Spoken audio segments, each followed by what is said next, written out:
Следующая, одна из наиболее распространенных ошибок – это не наращивать постоянно свой потенциал. Да, или другими словами, людей, понятно, что можно разбить на множество категорий, но, по крайней мере, две, которые интересуют сейчас. Одни люди, можно сказать, живут в полной мере, да, в свое удовольствие, наслаждаются жизнью, в их жизни есть все.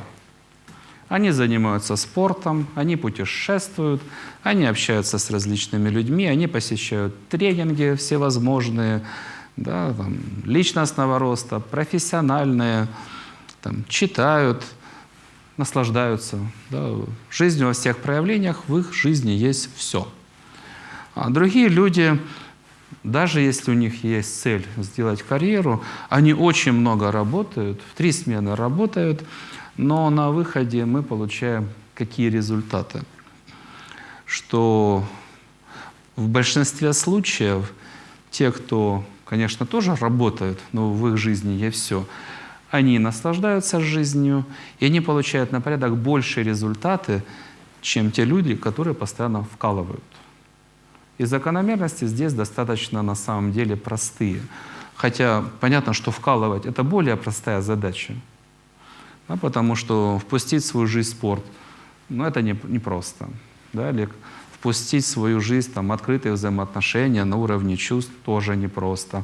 Что-либо впускать в свою жизнь человеку, да, с различными психоэмоциональными проблемами, все это непросто. Да, проще, не особо размышляя, не особо меняя себя и свой образ жизни, просто вкалывать. Но когда человек работает много, он не набирает силу, энергию от спорта, от различных ситуаций, которые дают ему воодушевление и наслаждение. Чаще всего он постепенно идет к своему истощению и к преждевременному финалу.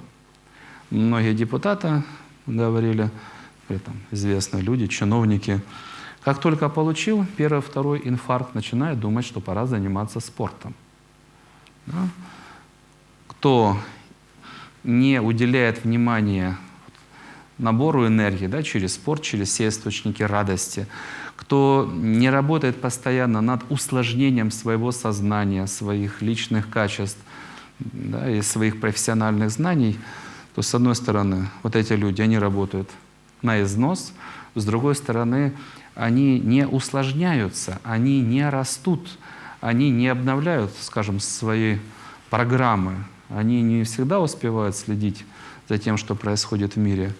Они работают на износ, но часто их конечный результат, итог карьеры, оказывается ниже, чем люди, которые живут по-другому. И одни из последних исследований, что первично, успех или счастье, пришли к тому, что все-таки счастье — это первично. Да, почему? Первично, потому что такое счастье? Сознание работает в позитивном режиме. В режиме создания большого количества классной энергии. Человек наслаждается и работой, и жизнью во всех проявлениях. Все знают, там радость, смех продлевает жизнь. Человек раскрывается и растет, у него крылья становятся больше, у него чувства растут.